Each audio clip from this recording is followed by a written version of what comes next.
가리봉다실 금천 순인회의 지배의 더돌이 어렵죠. 세 번째 이야기 시작하겠습니다. 더돌이는 오늘 목사님 모셨는데 이제 불교 용어입니다. 그래서 음식을 나눠 먹고 다시 나누는 그런 행위를 하는 겁니다.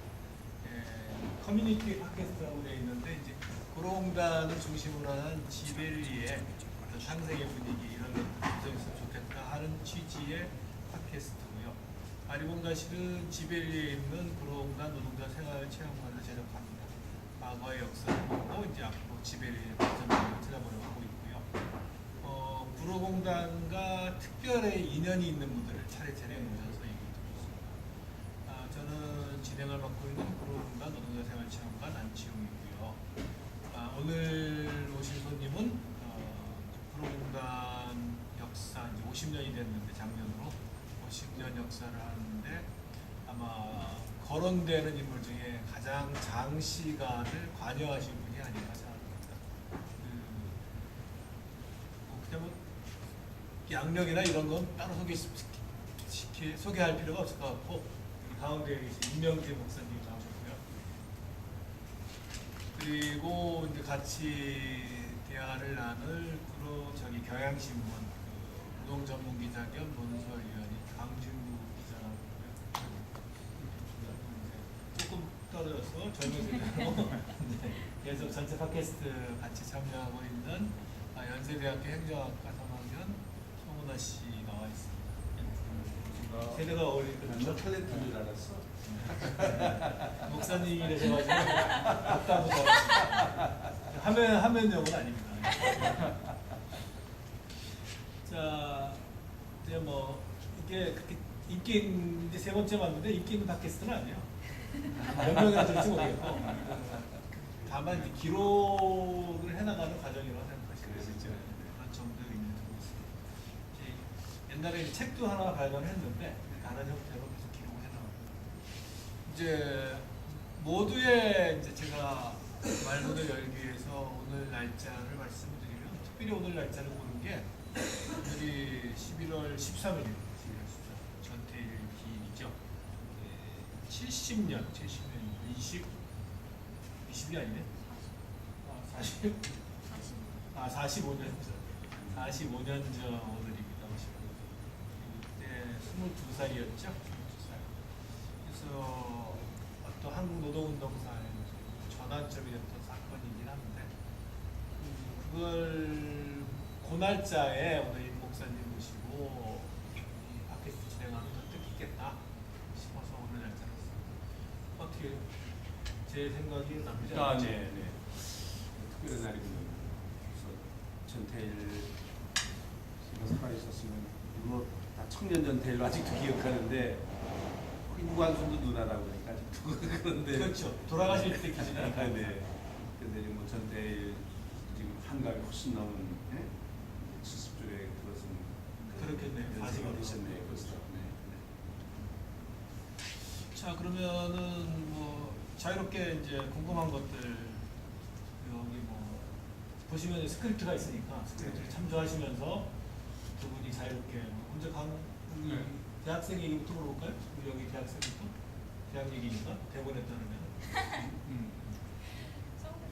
1970년대 하면 사실 감도 잘 안 오는데 몇 년이세요? 저 93년생 그러니까 6월 안경도 못 받겠어요. 88올림픽 봤어요. 그러셨군요. 감도 잘 안 오는데 그때 돌아가실 때 전태일 열사도 22살 그때 당시 비슷한 대학생 나이 때 저는 아니죠. 저는 좀 나이가 많았죠. 내가 이제 대학을 졸업하고 신학교 2학년 되니까 지금부터 45년 전이죠. 그러면은 26이요? 26 그쯤 됐겠네요. 26, 7 그쯤 됐겠네요. 그때 보고 책에서 인터뷰하신 거에서 봤었는데 그때 부유한 환경에서 나름 잘하셔서 잘 모르고 있다가 네. 전태일 씨가 분신하는 걸 보고 분신했다는 소식을 듣고 청계공장에 가서 처음 노동 환경 처음은 아니셨겠죠.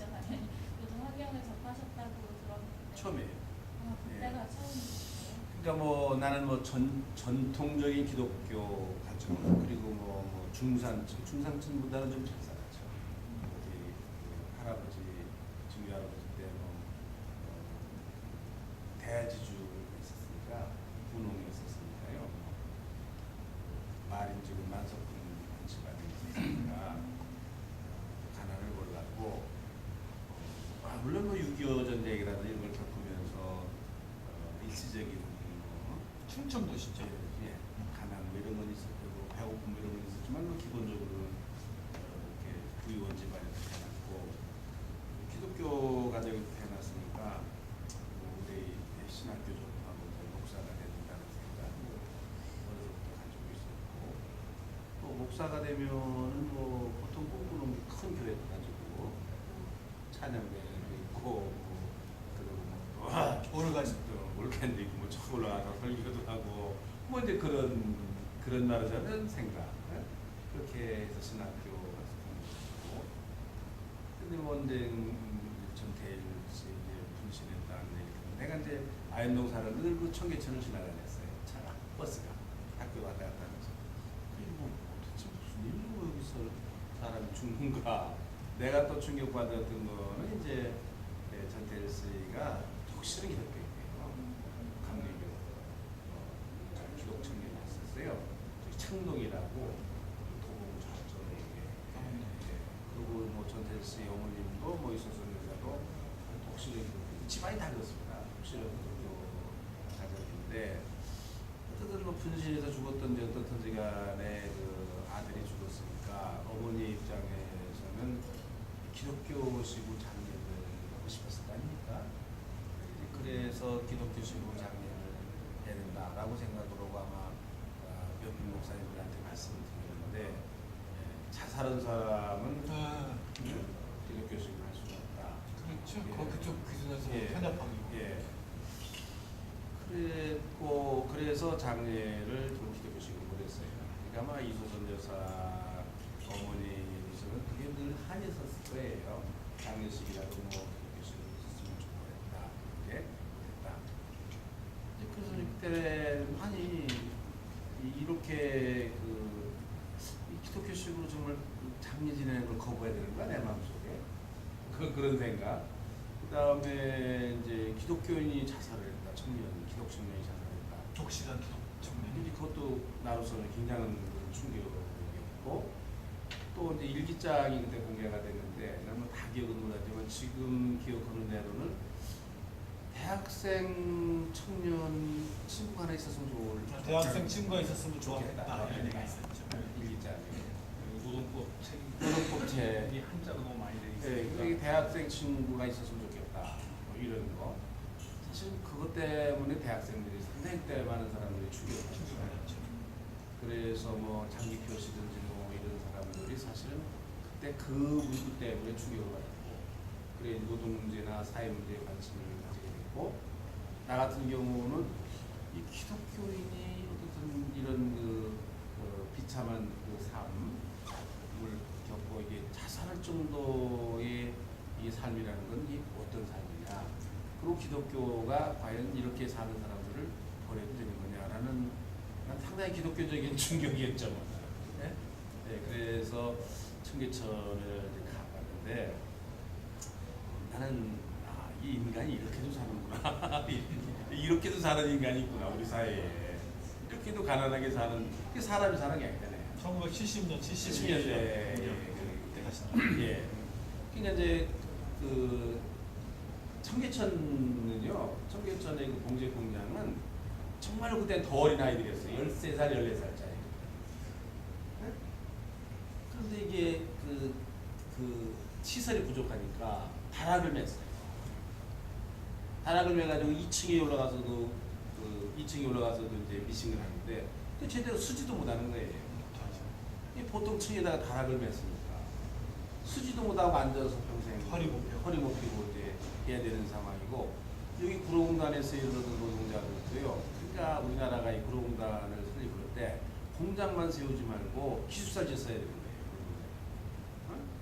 기숙사를 안 짓고 그냥 공장만 지어놓고 노동자들이 시골에서 와서 하니까 이 주변에 있는 이 사람들 여기서 이제 기숙으로 살 수밖에 없고 상당히 많은 그 노동조합원들이요 불도 안 들어오는 전기불도 안 들어오는 다락방에서 살고 있어요. 그 다음에 이 계단 밑에 있잖아요. 계단 밑에 건물의 그 공장 계단 밑에 거기다가 이렇게 저기 저 천이지 뭐 커튼 내리고 거기서 살기도 하고 이제 그렇게 했거든요. 여국이 13살, 12살 된 여공 12살, 13살, 14살 되는 여기 구로공단에서 내가 본데 그런 15살, 내가 기억하는 대로 지금 최고로 어린 나이가 15살. 지금 근로기준법상 이제 15세 미만은 이제 취업 불가 연령이잖아요.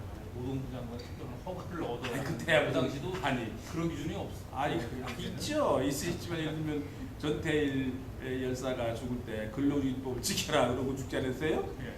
근로기준법 우리나라 법도 아니었어요. 근로기준법 지키자고는 잡아간 거예요. 그거는 이때 니상이 된 거야. 아니 나라에서 정한 법을 근로기준법이 이거다라고 가르치면 불순종자다. 그 감옥에 잡아가고 근로기준법을 지켜라 그러면 나라에서 만든 법인데 지켜라 그러면은 이상한 사람으로 보고 이거는 선동하는 사람이다 이렇게 보고 그러나 그때 우리 그 여성 근로자들에게도 하는 얘기가 근로기준법 중요해 그러면 아이 그게 어느 나라 법? 우리나라 법이다. 이 국회에서 통과를 했고 대통령이 공포한 법이다. 우리나라 법이다. 근데 그거를 지키라고 욕을 하면 법을 지키라고 딴 법을 안 지키면 감옥에 보내는데 그 법은 지키라고 그러면 감옥에 가는 이런 모순이 어디 있느냐 이게. 그 다음에 청계천에서 내가 깜짝 첫 번째로 오는 건 너무 어린 나이다. 어리죠 공들이. 그때 이게 달랐어요. 이 구로공단하고. 목사님이 이제 다락방하고 12세, 13세 이제 여공 얘기를 하니까 언뜻 이제 서양의 이제 19세기 초에 가장 잔혹한 노동 잔혹사 얘기하면 불뚝과 소년 노동의 얘기가 되거든요. 그렇죠. 옛날 불뚝 청소를 하기 위해서는 누군가 내려가야 되는데 이게 다 큰 이 청년 노동자들은 못 들어가니까 되게 4살에서 5살 되는 어린아이를 그 불뚝에 집어넣어서 불뚝 청소를 하게 했거든요. 그래서 사실은 서양에서 노동법이 제일 먼저 만들어진 거는 산재 관련법인데 그 산재 관련법이 만들어지게 되니까 불뚝 청소를 하던 소년 노동.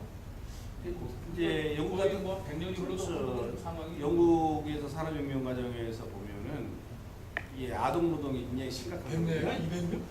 200년 전이죠.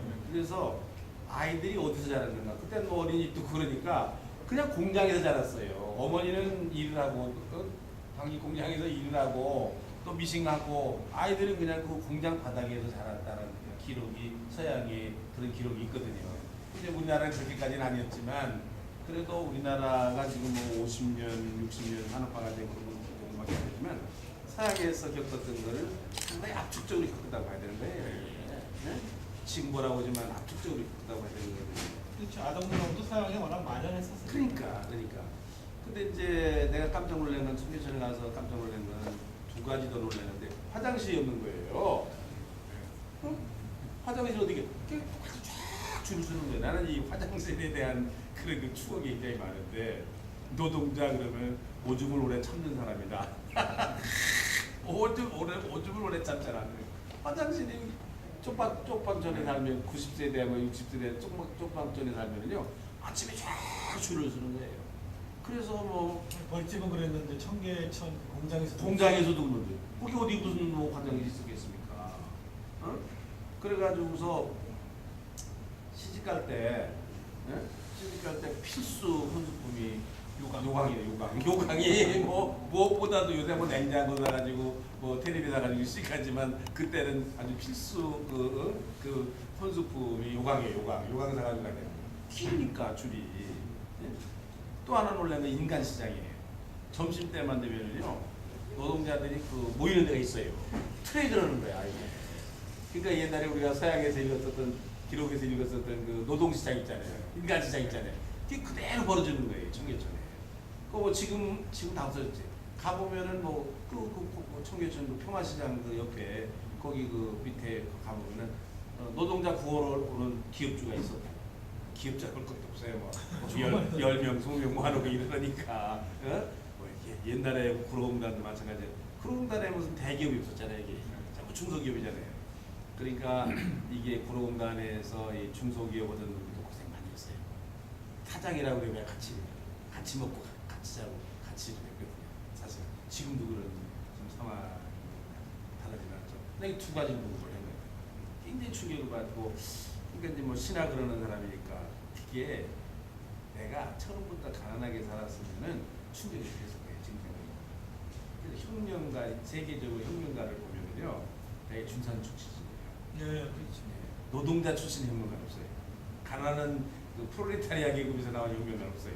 다 중산층이에요. 마오도 그랬고, 레닌도 그랬고, 스탈린도 다 중산층이거든요. 그왜 그러냐면 충격이에요. 충격이 큰 거예요. 그러니까 나는 아니 인간이 저럴 수도 있는가? 어? 사람이 저렇게도 사는 거야. 그게 충격이 큰 거죠. 그게. 그게 이제 굉장히 난 인생의 굉장히 충격이고요. 청계천 얘기죠. 청계천 얘기. 이 전태일 씨가 분실했었어요. 어쨌든 전태의 분실을 보고 찾아가신 거죠?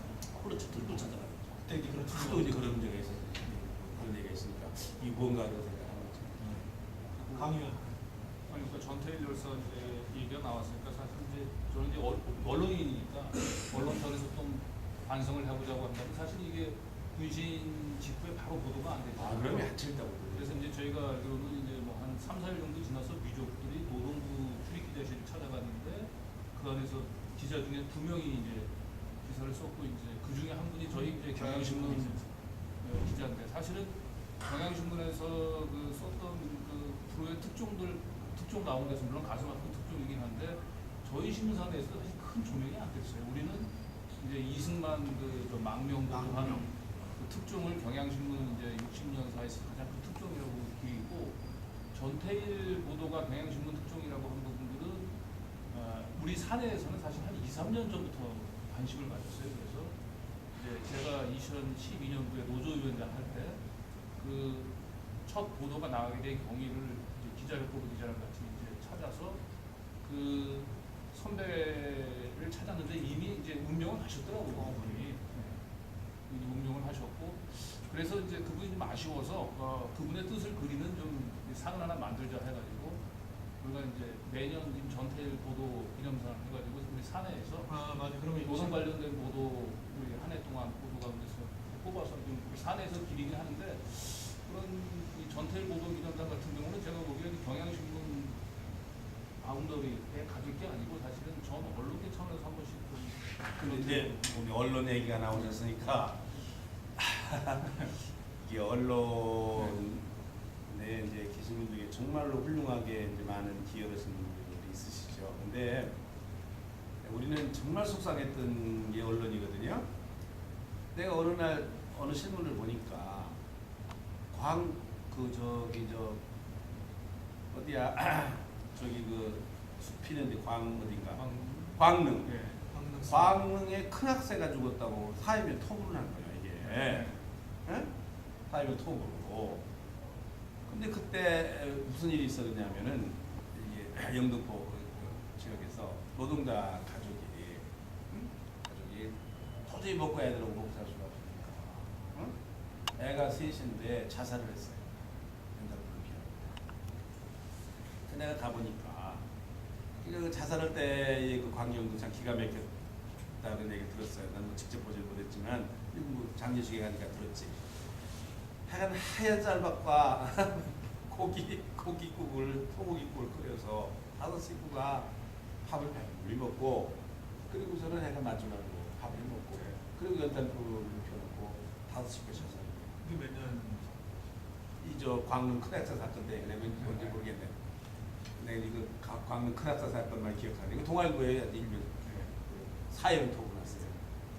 애가 다 그때쯤이에요. 그 전 예행이고 한 2년 전. 근데 시체가 5단이야. 큰 관 2개, 적은 관 3개. 이게 나란히 놓였는데 기가 막힌 거지. 그런데 신문에 한 일도 안 나는 거야. 그 내가 그때 그해 인권위원회 인권주간을 하는데 내가 그때 뭐 설교를 인가 뭔가를 했어요. 그래서 우리나라는 이게 조건은 있고 인권이 조건만도 못하다. 어? 노동자 5명의 생명이 광릉의 큰 학살값 아, 조건. 조건 아, 새조차 이게 큰 노동자 5사람의 목숨이 광릉의 큰 학살 하나 떨어져 죽은 것만 못하냐. 이거 어떻게 일면 토배 나고 노동자가 5명이 죽었는데 이게 자살이냐? 타살이지. 사회적 타살이. 이 타살이지 이게 자살이냐? 그냥 한 줄도 안 나는 거야 이게 신문에. 물론 수듣는 사건이 나는데 한 줄도 안 나는 거야. 그러니까 뭐 동일방직에 뭐똥뭐물그 사건 나도 한 줄도 안 나는 게 신문에. 그래서 이게 YH 사건 때도 노동자들 300명이 저 면록동에서 지금 기숙사에서 웅크리고 언제 이게 지금 기업 경찰에 쳐들어오는 거하고 덜덜 떨고 있는데 그런 말이 한번 그러니까 기업 좀 도망갔잖아요. 장용호라는 사람이 가발공장 도망가고 한번 나지 않으니까 어떻게 이게 신문에 한 줄이라도 나갈 거냐. 이게 좀 비싼데 이게 어떻게라도 신문에 한 줄이라도 나게 할 거냐. 그런 생각할 때 그때 이제 김영삼 씨가 이철승이를 이기 꺾고 총재가 됐어요. 신민당 총재가 된 거야. 그러니까 이철승이가 지어놓은 박정희가 지어준 말하자면 그 신민당사 거기 차지하고 들어간 거예요. 근데 이제 김영삼 씨가 그때 한 얘기가 뭐냐면은 이택돈이가 대변인인데 한 야당 기사도 안 나는 거지 신문이 안 쓰는 거지 야당 기사도. 그러니까 하루에 한 번씩 신문에 무언가 나도록 하겠다. 뭘 발표하든지 뭘 하겠다. 이게 이제 김영삼 씨의 약속이야. 그때. 그래서 기억한 거야. 그래서 이 YH 사건을 사회의 문제가 돼야 되는 사회 문제화 시켜야 되는데 결국은 이제 신문에 나야 언론이 보도해야 사회 문제가 되는 거 아니야. 이게 어떻게 언론에 나야 날 수가 있느냐. 안 내주니까. 그러니까 이거 신민당사에 우리가 쳐들어가면 김영삼이라는 사람이 그때 김영삼이라는 사람 참 우습게 보는 때지. 김영삼이라는 사람이 당수가 하루에 하나씩 신문에다가 내게 한다고 그랬으니까 틀림없이 얘기할 거다 김영삼이가. 어? 그러니까 뭔가 이게 사회 문제가 되고 언론이 받을 거다 이걸 가지고는. 그래가지고 신민당사 간 거거든요. 그래가지고 아니 이게 아니라 신민당사에 들어가니까 이 노동운동이 굉장히 중요한 사건인데 이게 현대에서 역사적인 사건이기도 한데 언론 때문에 간 거예요 우리가. 언론에 보도되기 위한 그런 배경이 있어서 신민당사가 한 거예요. 무슨 김영삼 대통령 그때 김영삼 총재가 뭘 잘해줄 거다 그 생각으로 간 게 아닌데 그 김영삼 총재는 막 굉장히 호재가 생긴 거지 막 공격할 수 있는 호재가 생기니까 이 뭣도 모르고 받은 거야 이게. 우리가 이제 아침에 운동한 뭐 이문영 고은 사람들이 상도동으로 찾아갔거든요. 노동자가 가니까 좀 받아달라니까 뭣도 모르고 받은 거. 또 제야 사람들이 또 김영삼은 또 쳐주진 않았거든. 그 사람 찾아와가지고 가니까 이 사람아주 굉장히 우쭐해가지고 뭐 받은 거예요. 그래가지고 이 YH 사건이 났는데 언론 보도 얘기니까 지금 얘기. 나한테 그 상의를 하신 거예요 미리? 어디하고요? 그 들어가는 거로 YH. 아니 노동자들하고 물론 노동조합하고 나 상의를 하고 그렇게 했지만은 시민당하고는 상의를 안 했죠 김영삼하고. 그날 노동자들을 들여보내면서 찾아가가지고. 목사님은 노동자들하고 상의를 하신 거예요? 물론이죠. 그게 사실 내 아이디어거든요. 시민당사 가자. 내가 또 고생 많이 가서 재표 가서 고생했지만 결국 그 도와서 박정권 몰락에 도와서는 당긴 거네요? 그렇죠. 이 YH 사건이라는 게 이게 야외 사건이라고 하거든요. 야외라는 게 기독교에서는 여호와라는 신이라는 뜻이거든요. 이게 YH 사건은 이게 야외 사건이다. 결국은 신의 사건이다. 이렇게 했는데 뭐 내가 얘기를 잊어버릴 테니까 얘기를 하지만은 노동운동이라는 게 있잖아요. 그때 우리 시민당을 다 썩은 거예요. 이게 뭐 준여당과 같은 거거든요. 김영삼 씨 자신이 좀 애매했고 이런 그때 당시만 그랬거든요. 그러니까 노동운동이라는 건 절대로 혼자 안 된다 이게. 노동운동의 효과는 노동운동의 임팩트는 절대로 그게 혼자 아무리 뭐 대단한 이론과 혼자는 안 된다. 이거는 어떤 기존 세력과 연합하고 하지 않으면 노동운동은 이게 임팩트가 없어진다. 우린 그때 그걸 배웠어요. 그러니까 노동운동 아주 그 대단한 노동운동 몇 사람의 노동운동 이게 기성 야당의 그 정치 세력과 딱 붙으니까 그것도 언론과 같이 합작을 하니까 이게 큰 사건일 수밖에 없었다. 이게 나는 역사적으로 노동운동의 큰 교훈이라고 하는데 그것까지 생각하는 노동운동가가 지금 있느냐는 그거는 의문이지만 지나놓고 보면 나는 그 굉장히 중요한 사람이다. 전략적으로. 일단 뭐 여기가 이제 그 언론 얘기로 잠깐 넘어갔다가 다시 시대를 이제 거슬러 올라가면은 구로공단에 곧바로 오신 건 아니죠? 나요? 네. 신학교 졸업하고 이 구로공단이 아니라 이제 영등포에 우리는 있었죠. 사무실 영등포에 있었죠. 그러나 뭐 이 구로공단이 우리 선교 지역이었죠. 그 여기 이제 위장 취업 얘기 있는데 네. 위장 취업 한 몇 년 하셨죠 그때? 한 1년 네. 했습니다. 많이는 안 했고, 그러니까 1972년에 위장 취업을 했습니다. 그때 왜 2000년에 하시고? 위장 취업을 했죠. 선교하는데 위장 취업 필요 없잖아요. 이거 필요하죠. 우리는 원칙이 노동자 선교를 안 해보는 사람들은 최소한도 1년에 노동 경험을 해야 된다고 그러는 건데, 그러니까 수련 과정이고 원칙적으로 이름을 숨기고 노동자로서 살아야 된다. 철저히 살아야 된다. 예를 들면 가가지고 뭐 학생 운동하고 좀 달라요. 학생들은 이제 현장에 들어가잖아요. 그럼 들어가서 노동자들 의식화를 시키고 뭐 뭐를 일을 도모를 하고 그러잖아요. 학생들은 되게 위장 취업 자체가 운동이죠. 위장 취업 자체가 운동했잖아요. 여기는 근데 일종의 우리는 그거는 아니고 들어가서 노동자의 삶을 철저하게 배워야 된다. 절대로 아무리 억울한 일이 들어도 나서면 안 된다. 들키면 안 된다. 에? 무슨 운동을 하려고 그러면 안 된다. 철저하게 노동자의 삶을 배워야 된다. 언어도 배워야 되고. 그러니까 노동운동이라는 게 결국은 노동자들과 같이 산다는 걸 우리는 의미하는, 우리는 그렇게 생각했거든요. 근데 그 1년 동안 하는 거는 그 언제 만들어진 거예요? 그 기준 이거는 꽤 우리 선배들이 그 세계적인 기준이죠. 세계적인 기준인데, 노동자들의 그 감각, 언어, 느낌 이런 거를 이게 굉장히 달라요. 그거를 잃어버리면은 절대로 노동자들과 같이 이룰 수 없다는 거예요. 그리고 노동자하고 이 틈이 벌어지면 그게 안 되면 노동자로서 얼마만큼 노동자가 되느냐는 건데 사는 것도 그래 살아가는 거거든요. 노동자처럼 살아야 된다. 그래서 우리는 원칙적으로 5년 6년 지나면은 감이 떨어지잖아요. 감이 다시 노동자 원래 태생 자체가 경주 이게 공부도 있고 인텔이 먹물이잖아 먹물. 그러니까 이제 학생운동 출신으로 노동운동하는 사람들의 한계가 여기 있는 거예요. 이게 한계가 있는 거예요. 이게 죽어도 먹물이야. 이게 먹물적 관점에서 이게 노동운동을 보니까 노동운동 또 한다 그러니까 이 잘못 가는 거예요. 이게 노동운동이 학생운동이 우리나라 노동운동에 많은 공헌을 했지만 또 많은 잘못을 저지르게 한 것이 바로 그 점이에요. 그래서 우리는요 5년 지나면 다시 노동이 떨어졌다. 감각이 떨어진다. 다시 말없이 우리가 사는 거죠? 그렇죠. 아무 활동 안 하고 노동하면서 사는 거죠? 노동을 사는 거죠. 그래서 아마 이 얘기가 나갔잖아요. 오늘 아침 신문 보니까 채용해가지고 노동교화소에 들어가 있대요. 하방이래. 중국의 하방. 이 새끼가 하는 게 이게 도대체 이게 말이야 틀려먹었다는 거예요. 이 새끼 노동부터 다시 해야 된다는 거예요. 채용해를 혁명을. 그러니까 노동이라는 거예요. 중국에서도 지금 하방 경험을 하지 않았어요. 시진핑도 하방 경험했고 등소평이도 하방 경험을 하지 않았어요. 많이 갔죠. 예? 그게 사회주의라는 그게 이념이 있잖아요. 저만큼 오래 가는 이유가 바로 그거예요. 하방이에요. 예? 하방이에요.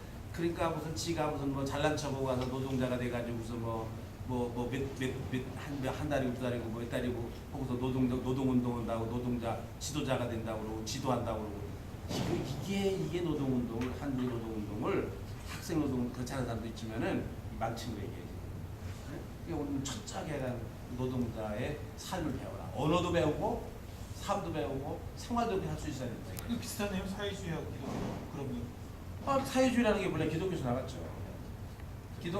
성경에서 신을 빼면 그게 사회주의가 되잖아요. 근데 이제 북한은 그거까지 신까지 배웠어요. 신까지 배워가지고 완벽하네요. 완벽한 종교죠. 완벽한 종교예요 지금.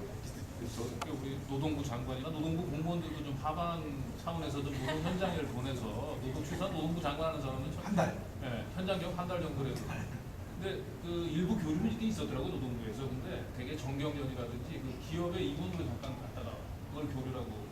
그거는 오히려 그러니까 좀 역효과가 나타나는 거지. 지금은 그게. 그나마도 안 해요. 그건 안 하는데. 아, 옛날에 지금 그리고 이제 노동개혁 한다고 하면서 장관이 주로 다녀서 만나는 분들이 기업의 CEO거든요. 그러니까 참 우리는 이제 내가 산업선진을 하면서 원칙이 있었어요. 무슨 원칙이 있었냐면 누가 많이 만나느냐. 누가 많이 만나느냐. 그래서 만나는 사람이 노동자가 많아야 된다. 만나는 사람이. 쓸데없이 뭐 학생들이나 만나고 무슨 뭐 기업주나 만나고 무슨 뭐 목사나 만나고 말이야 뭐 관리나 이런 사람이 만약 노동운동을 하면 이거는 잘못되는 거다. 이게. 방향이 잘못. 노동자를 만나는. 그러니까 우리가 적었어요. 하루에 노동자를 몇 명 만나느냐를 일치를 썼어요. 스스로 반성했어요. 내가 노동자를 얼마나 만났느냐.